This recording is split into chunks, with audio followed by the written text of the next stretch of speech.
Okay, I know bluegrass music is has been an important part of your life. So, where did that interest come from?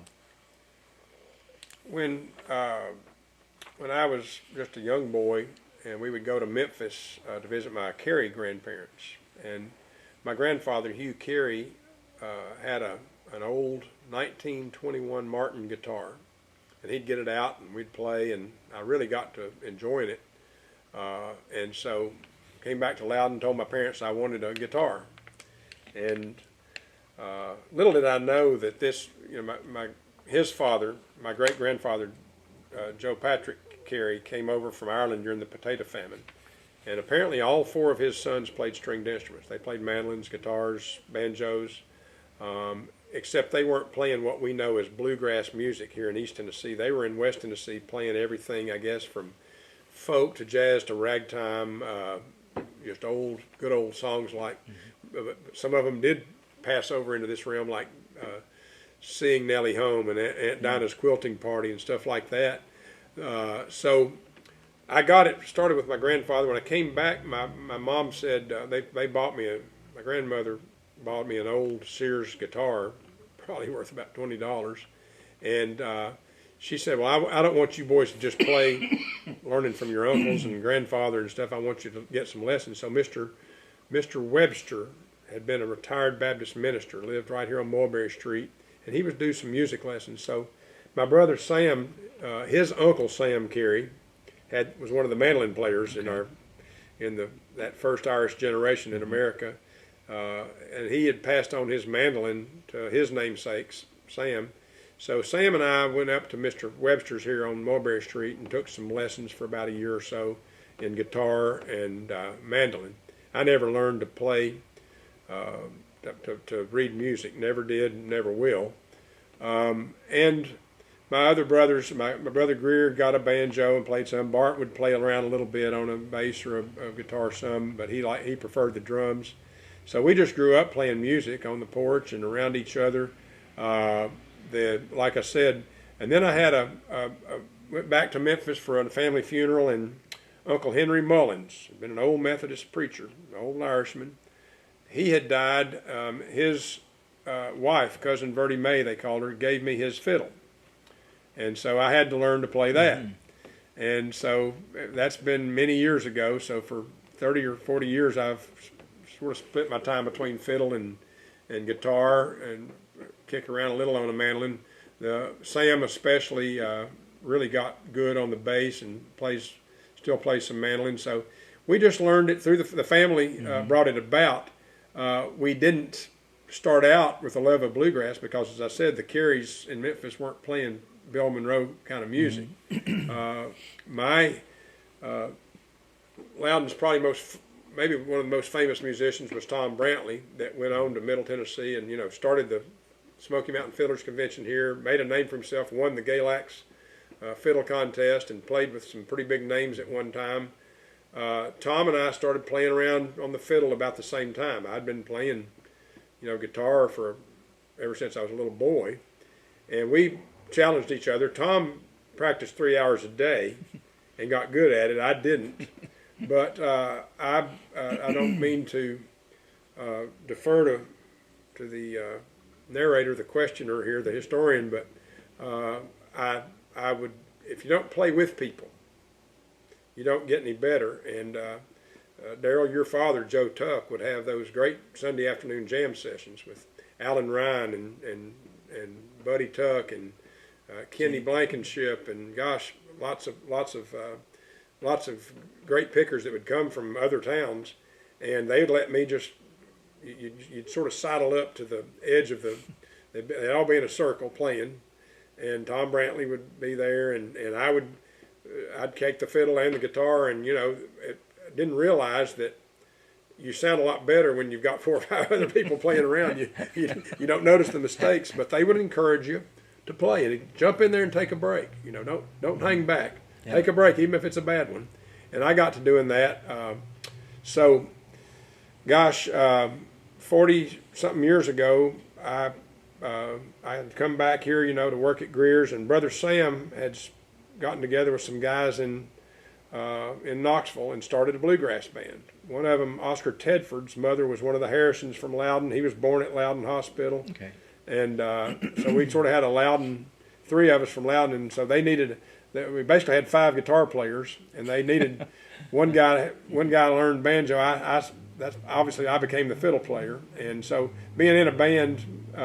And y'all still play? And we still play. We play a lot of weddings. We play we played the Bijou 3 times. We played Dollywood. We've played a lot of parties, a lot of weddings.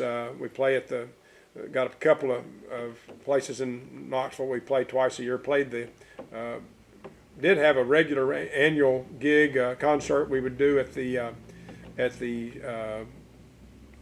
Smoky Mountain, the Townsend Heritage Center. And that's great, and we enjoy it. So we've been blessed to have a band that's lasted this long, and again, it's just like that '69 football team. When you're surrounded by talent, you can be sort of a hacker, and people think you're good. And same thing with the band. We've got 4 great musicians, and then me as the front man. I do the talking. Imagine that. Imagine that. And occasionally take a fiddle break.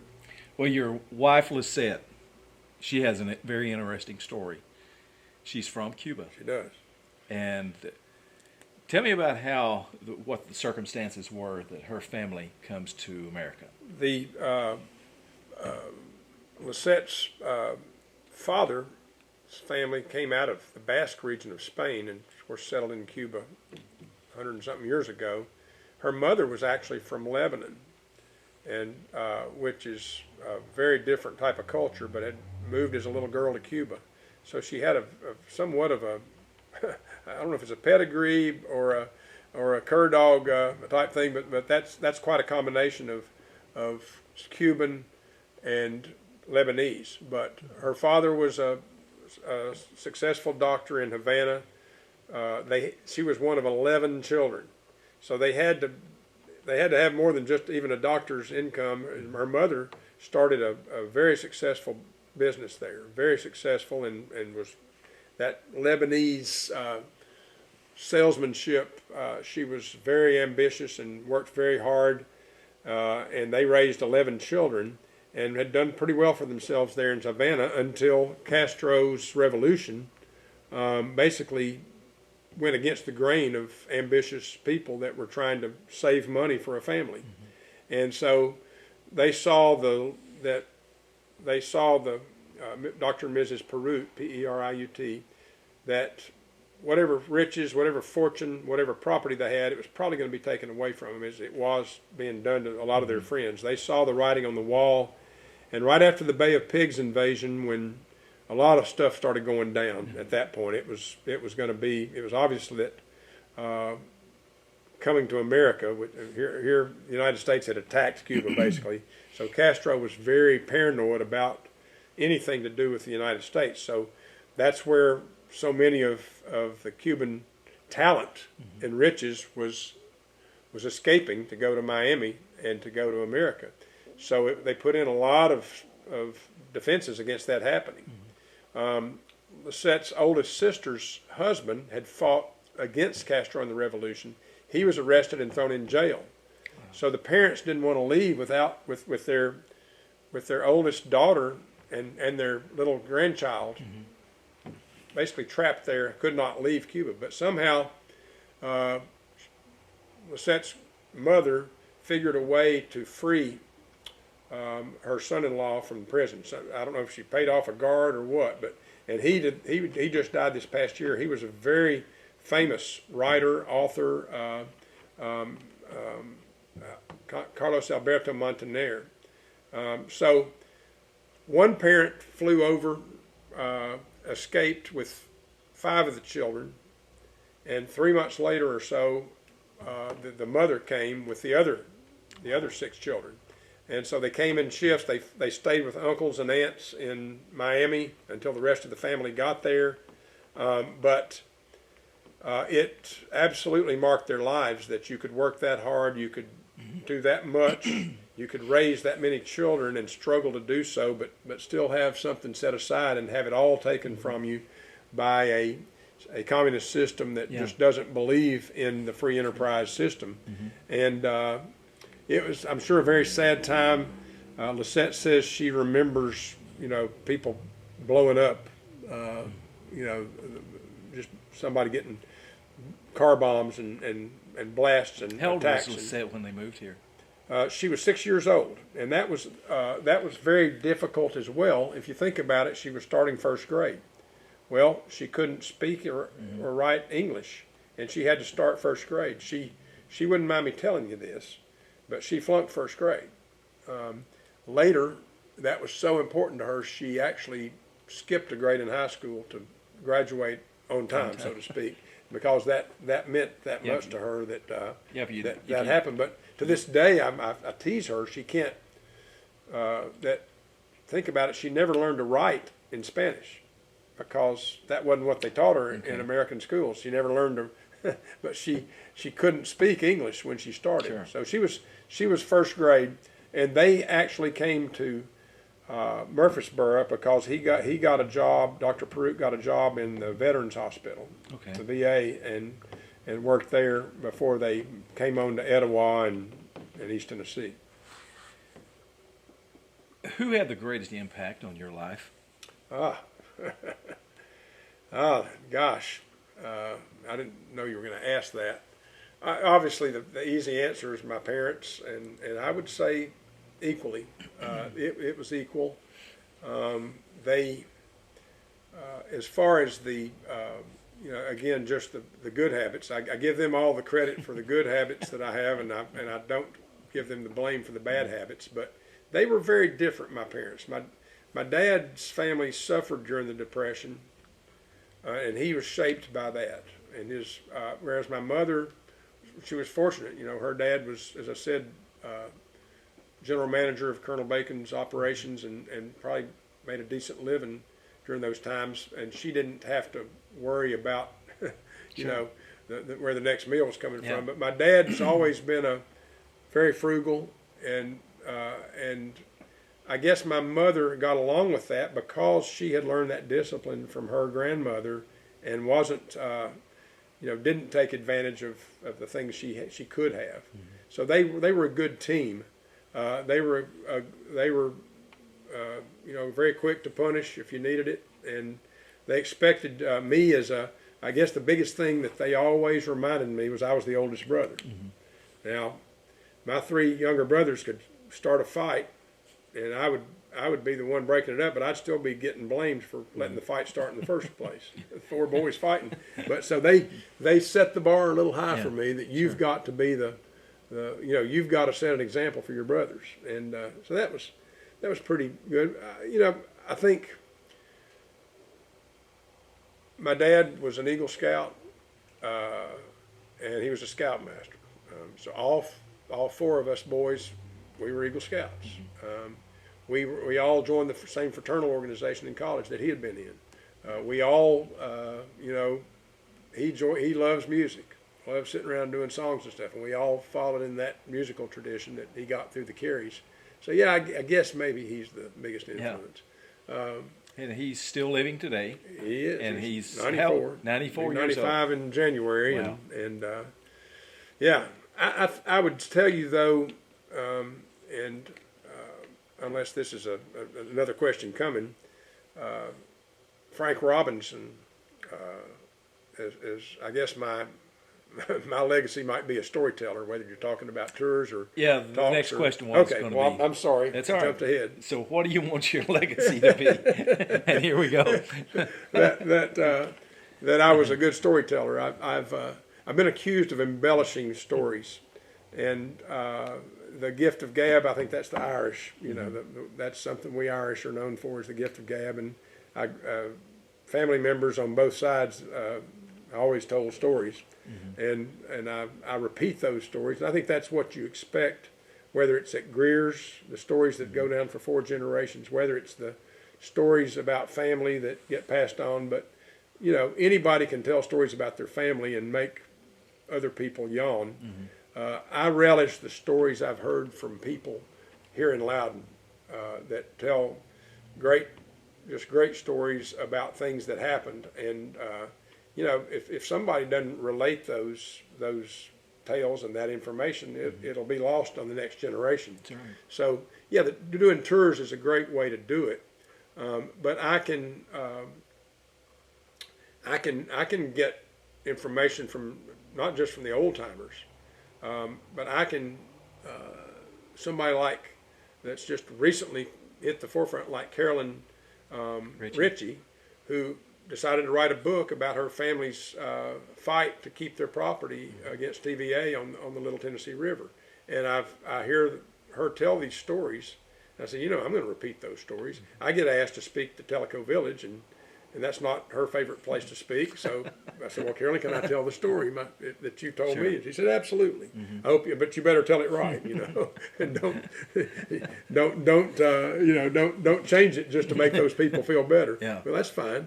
And so, yes, I think I'd like to be remembered as a storyteller, but I will say that I need to be more real with my stories.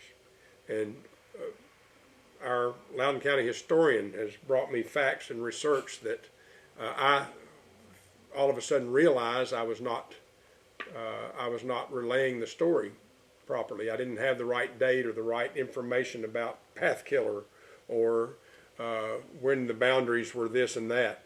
I was doing a cemetery tour last week, a full moon cemetery tour with some Tellico Village people. I said, well, I know everything about this. They don't know anything. I can probably just talk and they won't know. All they know is that we came through with a full moon. And I'd forgotten my flashlight, and I did the tour the way I always do it. And the next day, the fellow the Tellico villager comes in and he gives me a pocket flashlight. I said, keep this in your car. And then he gives me a little book about cemetery etiquette. And I read it, and I thought, oh my God, he's pointing out things I'm doing wrong. Like, don't stand on people's graves. Yeah. and I had 8 people standing on a grave while I sat there and chattered about things. And don't lean on a headstone. I had been leaning on the headstone of Thomas Jefferson Mason's son-in-law, Edmund Preston McQueen, leaning on his headstone while people were standing on his grave. And I thought, these people that are learning from me have taught me something, and I'll do better tours, but I sure need to do more authentic stories. So yeah, that's I hope I can be known as a storyteller. I don't think if I go down in history as a good furniture store manager, that's great, but lots of people will have that title. Well, you are a great storyteller. There's no question about it. And I want to thank you for your time today, and I'm sure people will enjoy this. Let me share that my mentor in storytelling, Frank Robinson, absolute wonderful storyteller. And, the old story about about Bush Brazil and the live funeral, he kept that story alive for the generations, and to the point that it not only was featured in Knoxville on the Heartland series on TV, but also the movie was made about it, a book was written about it, and all because he kept the story alive. So people like Buddy Robinson, and he would tell me that I was doing things wrong. He would tell me when I was a Boy Scout. He was a mentor, not just as a storyteller. Because when I was 11 years old, selling donuts on a Saturday morning for the Boy Scout, went to Huff's Ferry Road, knocked on his door, said, Mr. Frank, you don't want to buy a box of donuts today, do you? Well, he had been he sold Speed Queen washers and dryers to Greer's. And he said, I am very disappointed in you, young man. He spoke in a very matter-of-fact way. He said, I'm very disappointed in you. Said, you are telling me that I don't want to buy something. He said, I would think with your background and your family of history of selling that you could be far more professional than that. And, of course, I'm an 11-year-old kid. I am just shocked. I'm hurt. He says, now I'm going to close this door, young man, and I sincerely hope that you will knock on the door again and attempt to sell me a box or more of quality donuts. He's feeding me with the right way to do a sales pitch. And so I took a deep breath, wiped the tears out of my eyes, knocked on the door and said, Mr. Frank, I'm Bo Carey with Boy Scout Troop 215. We're selling hot, fresh, Krispy Kreme donuts that Mr. Carnes brought down from Knoxville just this morning. And how many boxes would you like to buy? We have jelly, we have plain, we have glazed. How many would you like to buy today? He said, young man, that's more like it. 30 years later, when he was in his 70s, 80s, about to die, he would say, don't forget the donut story. What about that? That's a great one. Yeah. All right. Thanks so much, Bo. Thank you.